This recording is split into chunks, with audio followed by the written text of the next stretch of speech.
Pour cette émission de début du mois d'octobre, nous avons choisi de revenir sur la politique étrangère et la politique étrangère menée par Nicolas Sarkozy, qui, le 9 septembre dernier, 2 jours avant le 10e anniversaire du 11 septembre, s'est rendu à l'ambassade des États-Unis pour y prononcer un discours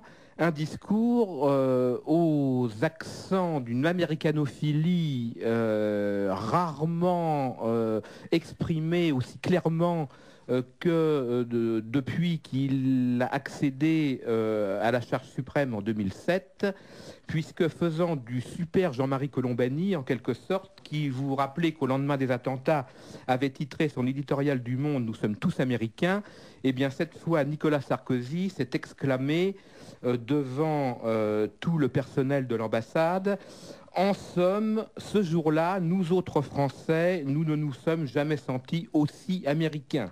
Et pour aussitôt embrayer en déclarant être très fier, je cite, ouvrez les guillemets, être très fier d'avoir été le président qui a fait revenir la France dans le commandement intégré de l'OTAN. Et il a ajouté, ivre de son succès, entre guillemets, remporté en Libye, ajoutant précisément à propos de la Libye que celle-ci, alors là, ouvrez les guillemets et écoutez bien, chers auditeurs, la Libye veut plus d'OTAN, plus d'avions français dans le ciel pour lutter à côté de la jeunesse arabe. Fermez les guillemets. Eh bien, je crois que ces propos illustrent parfaitement quelle est la philosophie politique étrangère de Nicolas Sarkozy. Et moins d'un mois après ces déclarations extatiques, la ville de Sirte en Libye subit tous les jours des bombardements intenses de l'OTAN, des bombardements vraisemblablement d'ailleurs à l'uranium appauvri, faisant un nombre de victimes dont on ne dit mot ou quasiment mot dans les médias français. C'est pourquoi il nous a paru utile de revenir sur cette affaire libyenne, d'autant, et affaire libyenne dont nous avons déjà parlé à cette émission au moins à 2 reprises depuis le mois de février, mais il y a une double actualité, il y a une nouvelle actualité, évidemment la situation aujourd'hui en Libye après les bombardements de l'OTAN et les bombardements qui continuent d'ailleurs malgré la chute du régime du colonel Kadhafi. Et une actualité nous pousse évidemment à revenir sur ce sujet, c'est que paraît aujourd'hui même, jeudi 6 octobre, est paru en librairie le nouveau livre de Roland Dumas et de Maître Jacques Vergès intitulé Sarkozy sous BHL, et qui revient sur toute cette affaire de Libye. J'ajoute que ce livre paraît et que le même jour doit paraître un livre également du dénommé BHL qui doit tresser, faire son autopromotion pour le rôle qu'il a joué dans cette affaire. Notre invité principal, j'ai la joie et l'honneur de recevoir aujourd'hui Maître Jacques Vergès. Bonsoir, merci, Maître. Merci. Et m'accompagnant sont également présents Arnaud Guyot-Janin, journaliste, et François Bousquet, journaliste, directeur du Choc du Mois, notamment directeur du Choc du Mois. Alors, Maître Vergès, vous, depuis, bon, on ne vous présente plus, puisque... mais depuis quelque temps, vous réinvestissez énormément sur les problèmes de politique internationale, et notamment l'année dernière, vous vous êtes déjà élevé contre la politique menée par l'actuel chef de l'État en Côte d'Ivoire. Et d'ailleurs, vous avez consacré au printemps dernier, avec Roland Dumas également, un ouvrage sur la Côte d'Ivoire, intitulé Crimes et fraudes en Côte d'Ivoire aux éditions Édite. Et vous récidivez donc aujourd'hui avec l'affaire de Libye, avec ce livre Sarkozy sous BHL aux éditions Pierre-Guillaume Deroux. Alors, Maître Vergès, comment pourriez-vous nous expliquer aux auditeurs la genèse, en somme, de cet ouvrage? Alors, si vous voulez, de la genèse de cet ouvrage, c'est Roland Dumas et moi, nous nous sommes rendus un jour à Tripoli. On a vu une ville moderne, construite par Kadhafi. C'était une bourgade du temps des Italiens. Nous avons été dans des hôpitaux voir des blessés. Un homme qui avait perdu sa jambe, on lui dit « Qu'est-ce que vous faites dans la vie ?» Il ne nous a pas répondu « Mercenaire, chauffeur de taxi. » « Où étiez-vous quand c'est arrivé ?»« J'étais dans mon taxi. » Un autre avait été aveugle. « Qu'est-ce qui vous est arrivé ?» « J'étais au bureau. » Bon. Et donc, c'est les bombardements pour protéger les civils, soi-disant. Nous en sommes revenus indignés et on s'est demandé où voulait en venir notre président actuel. Et on s'est dit, cet homme est fou. Nous avons été en Côte d'Ivoire il y a quelques mois. En Côte d'Ivoire, c'était le joyau de la présence française en Afrique. Il y avait un contentieux électoral. Nous sommes intervenus dans ce contentieux. Bon, on a pris position pour l'un contre l'autre. La personne pour qui on avait pris position s'est mariée à Neuilly et le maire était Monsieur Sarkozy. Bon, l'autre a fait ses études à Abidjan, est professeur d'histoire, a été arrêté sous fouette comme agitateur étudiant, donc c'est un homme infréquentable. Bon. Dans ce conflit, la Cour constitutionnelle a proclamé M. Gbagbo élu. M. Sarkozy a dit non, c'est pas vrai. Bon, c'est Ouattara. Bon. Et puisque M. Gbagbo, je donne Gbagbo 48 heures pour partir. Notre président est fou. Oui. Mais Hitler n'aurait jamais dit à Pétain, vous avez 48 heures pour faire quelque chose. Bon. Et le rapport de force est différent aujourd'hui. Oui. Et donc, Gbagbo n'est pas parti. Alors on a tiré au canon sur la présidence de la République, d'un État étranger. On l'a arrêté. Oui, oui. Bon, et on l'a livré aux sbires de son rival.